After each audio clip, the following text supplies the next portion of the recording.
Good afternoon. My name is Joshua Sternberg, but before I share more about myself, I'd like to thank all the veterans who are here today for their service to our country. And in honor of those veterans, I'd like to share a little bit about the veterans in my family.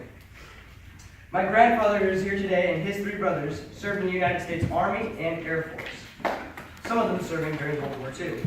And on my mother's side, there is an impressive line of men who have served in our military dating back over 150 years. The line began with my great-great-great-great-grandfather, Jay Sutherland. He served in the Indiana Regiment during the Civil War. Next comes my great-great-great-grandfather, John Sutherland. Not much is known about John Sutherland, other than he served in the Spanish and American War. Following John comes my great-great-grandfather, Fred Sutherland Sr. He liked to join the military at 15 years old, and he was eventually sent to serve during World War I in Europe. Following him comes my great-grandfather, Fred Sutherland Jr. He was a hero who served during World War II. He was a tank destroyer, and he began in North Africa, him and his team of tank destroyers moving up through France, Italy, and Germany. He and his team played a huge role in Germany's surrender.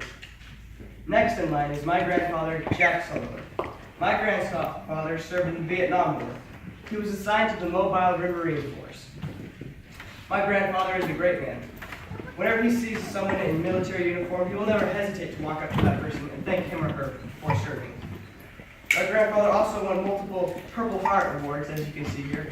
And if you wouldn't mind passing this along, that'd be good.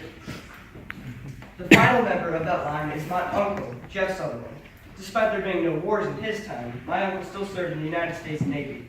The official name of his unit was the Seabees. And that is just my mother's side. On my father's side, there have also been many who served in the United States military. My grandfather on my dad's side had three brothers. All four of them ended up serving in the U.S. Air Force. My grandfather's brother, named Stern, began his time as a soldier when he joined the Army because the Air Force was not created yet. But after the Air Force's founding, he was transferred to the Air Force. He was sent to the Philippines, where he was assigned a mission. It was during that mission that he was awarded, but received 4 years later, a Silver Star Award. At the time, it is my understanding that the Silver Star Award was the second highest military honor. You can pass that along. But nonetheless, today it is the second highest award. Or third highest award. Third. Now, Stern's brother, my grandfather who is here today, served in the U.S. Air Force. Among the many stories he told me recently, I'd like to tell you my personal favorite story. During my grandfather's time in the military, he was sent to the place where the nuclear bombs that hit Hiroshima and Nagasaki were created. My grandfather actually got to touch the very bomb that hit either Hiroshima or Nagasaki. I'm proud of our country's veterans and their sacrifice, and I'm honored to be part of such an honorable family line. Now coming back to me. First, I'd like to share my favorite Bible verse with you. Have I not commanded you? Be strong and courageous, do not be frightened and do not be dismayed, for the Lord your God is with you wherever you go. That verse comes from Joshua 1:9. I like this verse because it reminds us to be courageous and brave and not afraid to stand up, especially when sharing the word of God with others. Because God, the most powerful being in the universe, will never leave your side and will never abandon you.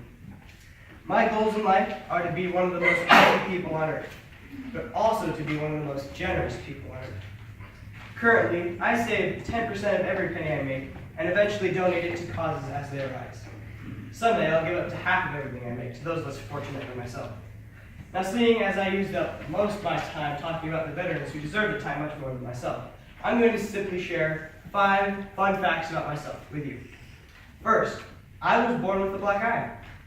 Second, I love heavy metal music and my favorite band is Metallica. Third, I have a job at a very prestigious, high-end 5-star restaurant. You may have heard of it. It's called McDonald's. My favorite subject in school is by far writing, and I especially love writing narrative stories. My favorite foods are pasta and, of course, McDonald's food. That's all the time I have for today, so thank you all.